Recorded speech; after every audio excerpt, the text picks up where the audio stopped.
All right, so which is the toughest Grand Slam to win in tennis? So, in this video, we are going to talk about the different Grand Slams, the court surfaces and their speeds, the recent champions who have dominated those Grand Slams, the key factors which I feel impact the difficulty level. And I've tried to put a table where I have put all the factors and some points based on those. And then towards the end, we will just sum it all up and try to reach a conclusion. So when I talk about the Grand Slams, as we know, there are four Grand Slams each held each year.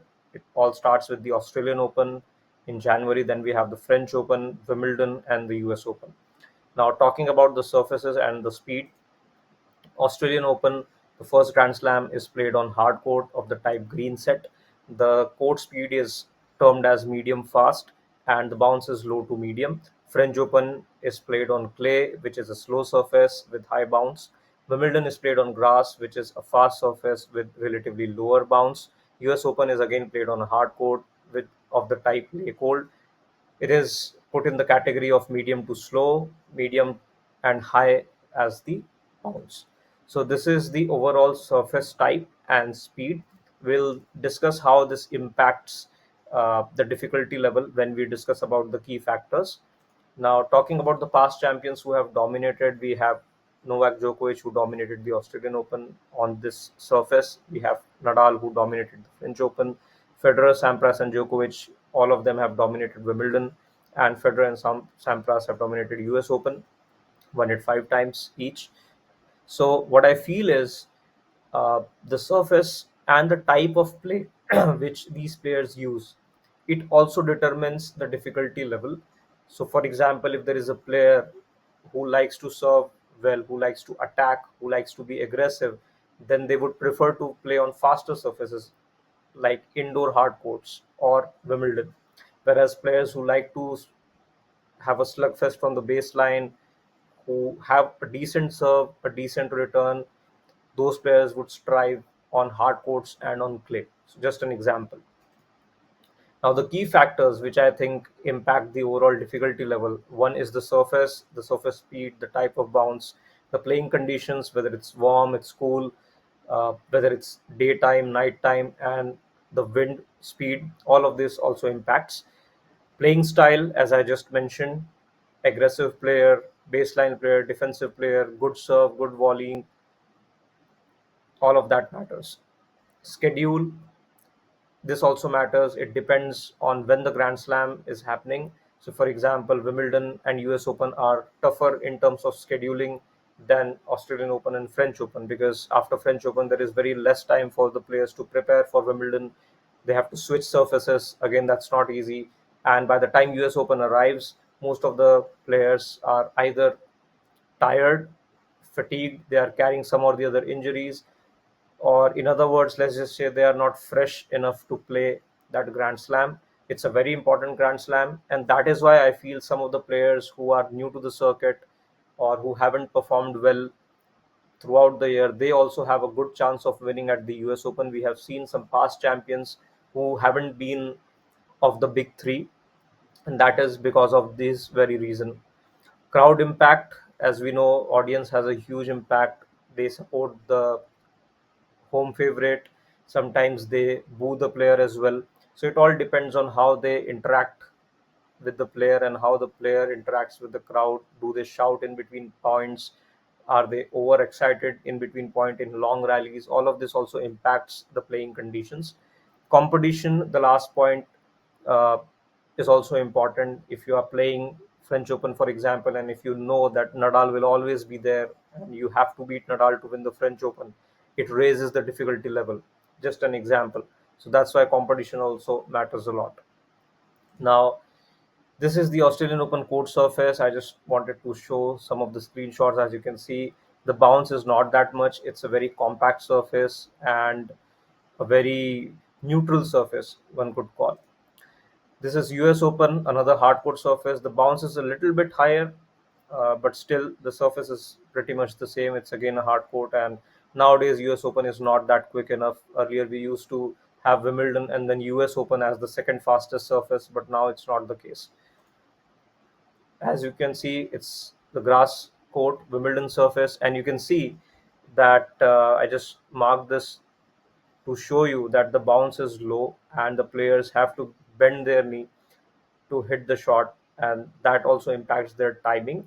And not all of the players are used to doing this. That's why some players struggle on grass as well. This is the French Open. As you know, the ball bounces high. For someone like Nadal, he can impart so much topspin that it becomes more and more difficult for players, especially the players who have one-handed backhand. All right, so this is the table which I have put together, and I have just put all the factors one by one and also given points out of 10. Now, more the number of points, more is the difficulty level. So, if I talk about the surface, I've given 8 out of 10 to French Open and Wimbledon because those are different type of surfaces. Most of the tournaments throughout the year are played on clay or on hard court. French Open in itself is different. It's the biggest court. Wimbledon, completely different surface. You have to, as I just mentioned, you have to bend down, you have to be able to attack, you should know how to volley, otherwise it's difficult to win against the top players. French Open, another tough surface to play on. Uneven bounce is there. Sometimes the wind affects the match. Example, Federer and Nadal's match of French Open 2019. So sometimes it's very harsh. There are rain delays as well. Now that we have the roof, earlier the rain delays also impacted as they changed momentum. So all of that also results in the difficulty level. When I talk about playing conditions, all of this is covered. Playing conditions at the Australian Open are not that easy just because it's very hot out there, 40 42 degrees heat, and it troubles even the fittest athletes. Okay. French Open again is difficult because of the stamina that is required to compete. 4 hours, 5 hours, you don't know how long the match will go, long rallies, difficult conditions, right? Playing style, I've given 8 out of 10 to Wimbledon because it's a special surface, a different surface, which requires an aggressive mode of play. That is why we see not all the players are able to perform well at Wimbledon, and players who perform well at Wimbledon are not sometimes performing well at the other Grand Slams. So 8 out of 10 to Wimbledon. All the other Grand Slams have given similar numbers. When I talk about scheduling, I have given 8 out of 10 to Wimbledon and US Open because, as we all know, there is very little time between French Open and Wimbledon to prepare. Very few tournaments played on grass every year. So, again, that also adds to the difficulty. When I talk about US Open, this is because, as I mentioned, players, top players especially, have played Australian Open, French Open, Wimbledon, Master 1000s, and they are more or less tired, fatigued, and they find it difficult to perform their best at the US Open. We have seen a lot of examples: Federer 2017, Del Potro, Djokovic. We have seen players getting retired or not being able to perform their best in this tournament. That is why we have also seen champions who new champions at US Open apart from big three like Del Potro, Silic, and the other players like Nishikori, Wawrinka also performing well there, and the likes of Medvedev as well. So that is around the scheduling. Crowd impact, I feel that French Open crowd is the most excited crowd, and the crowd is also sometimes overexcited, and it also boos the players a lot of times when they have a discussion, long heated discussion with the umpire, or if there is a line call which is controversial. So it's difficult for players to concentrate. It's not bad, it's exciting for tennis. It's just that players find it difficult to concentrate in those moments.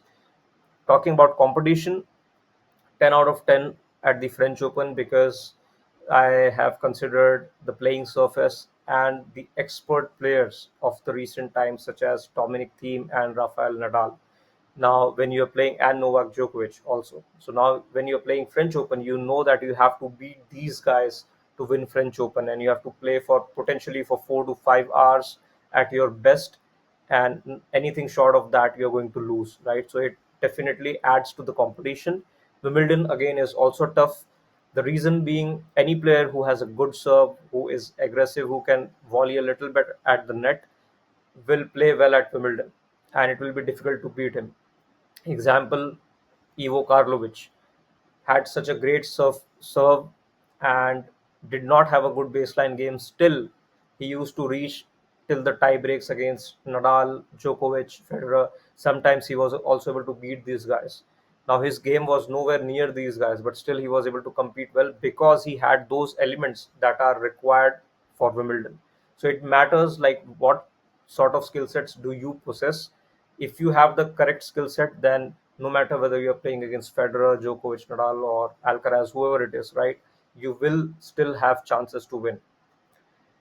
So that is the overall analysis. If I try to sum it all up, I can see French Open tops the list with 49 points in terms of difficulty. At second, we have Wimbledon, then we have US Open, and then we have Australian Open. So let me know what do you all think, and if I have missed a factor or if I have wrongly mentioned any factor, try to give me your thoughts as well. Thanks for watching.